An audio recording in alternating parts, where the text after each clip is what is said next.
So if a being who was not familiar with animal law whatsoever were to sort of take an assessment of sort of the animal protection and animal law space, and particularly its leadership, I think one of the things that they would observe is that previously these organizations were run by attorneys, people who may not have specialized in animal law in terms of their education, but had cultivated that experience and found themselves as somewhat the natural sort of leaders in this field and the natural leaders of these organizations that, just 20, 30 years ago were beginning to take root. Today, as these organizations have grown and have grown not just in terms of the work that they do, but also the number of people that they employ, the diversity of people that they employ. One of the things that they're increasingly being asked to do is to, make strategic planning decisions, business planning decisions. They have to be, well acquainted with diversity, equity, and inclusion principles. And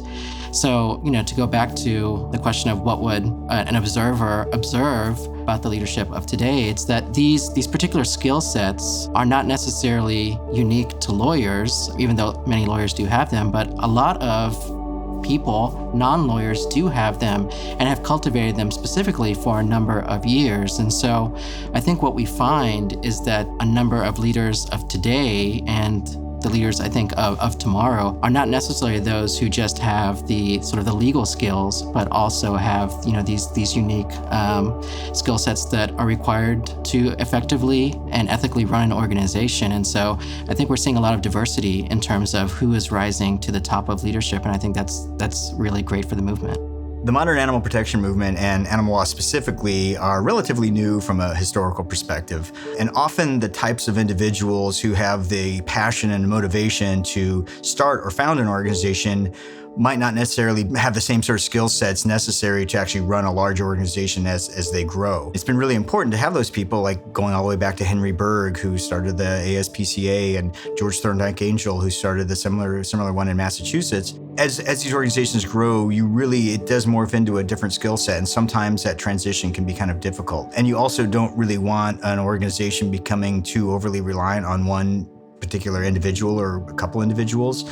So that's why it's really important to build structures in and ensure that organizations have these safeguards built in. So, we kind of joke around about it at our program, saying, either one of us could get hit by a bus tomorrow. What happens then? And so making sure that there are structures and safeguards built in to protect against anyone, leaving, but also so that no one individual at any organization has too much power or control. Any movement that radically challenges the status quo, like the animal protection movement, is initially going to be led by people who are in some way outsiders.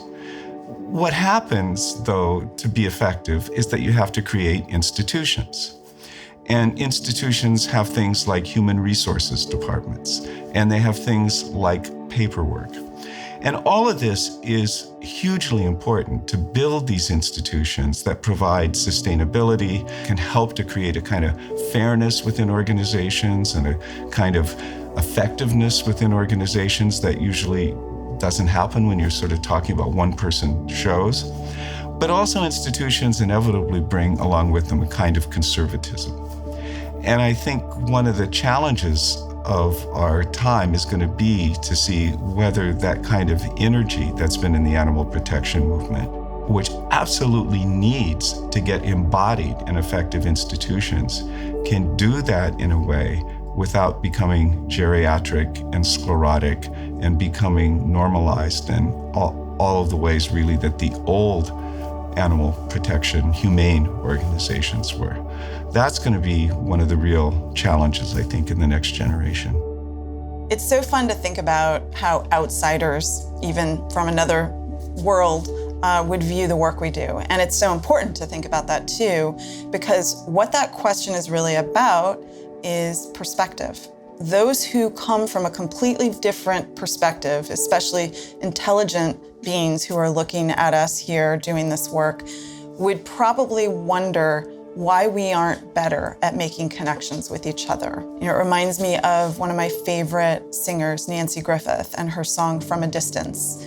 She sings about how, from a distance, everything looks so positive on Earth, and we all have so much in common. There's even a line, from a distance, you look like my friend, even though we are at war. And it really helps us see that, in fact, we all working towards protecting animals are incredibly connected. We have so much overlap in our interests and in our passions. We even have a great deal in common with those who abuse and exploit animals. We all have different desires and incentives that we need to understand. And if we can make those connections, if we can appreciate where we are common, where we do have common ground, then I think we would be so much more successful. And I'm positive that that vantage point from a distance would help us learn that lesson. We all have the same effort.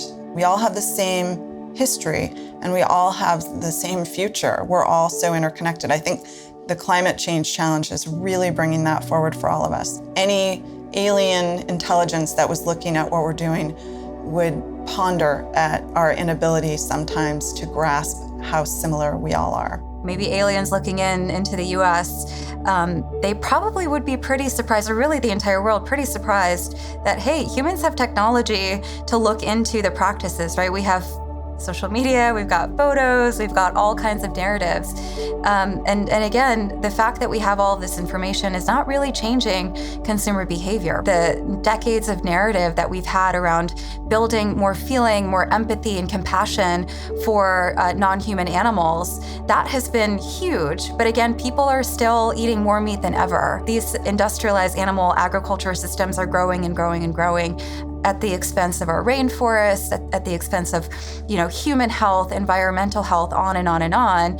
And so aliens would probably be pretty surprised by that, right? And I think it's interesting and wonderful that the animal protection community has kind of seen this and begun to incorporate more of a focus, again, without shifting their ultimate mission, but really focusing on recognizing, hey, behavioral change is really hard. So why don't we help consumers align their values, they want to do the right thing, with their behavior. So that allows us to really have an entry into the conversation around accelerating the landscape for things like alternative proteins, giving consumers what they want, but having to do it without the sacrifice and without the suffering.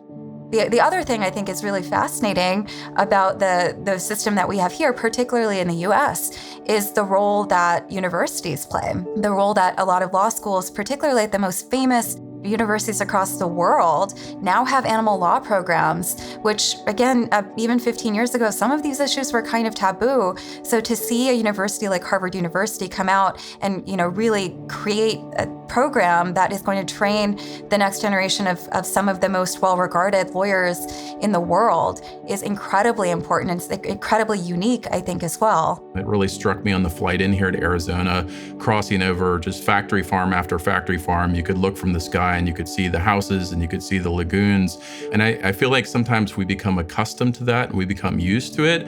And if someone came from another planet and saw that, I think their first reaction would be to be horrified. Specific to leadership, I do feel like, just based on sort of our proximity to those issues and familiarity with it, sometimes animal protection gets treated as a business versus this urgent, sort of, at least from the perspective of outsiders, this radical movement that's attempting to overthrow sort of this ingrained system of agriculture. So I think there's times where we may be passive, and I feel like some outsiders from another planet might look and say, this is horrific. Why are you not doing more? Why is there no urgency? There's times where, the nonprofit industry has become a business and folks are, to some extent, happy to have jobs versus actively day in and day out looking to dismantle this industry, whatever it takes. I think in many ways, being a man of color, particularly a Black man in the United States, I'm somewhat alien to the movement.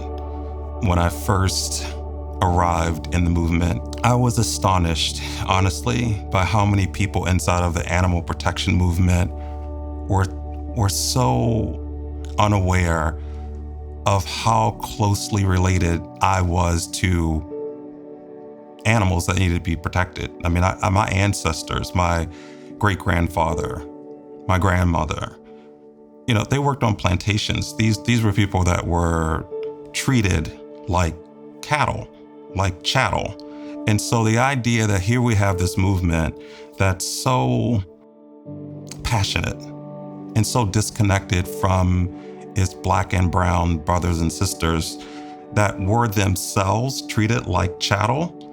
If I were a leader in the animal protection movement, I would be seeking out people of color that were treated that way, because it's that lived experience. How does it feel, right? How did your grandmother feel, your grandfather, your great-granddaddy? How did they feel being treated like an animal?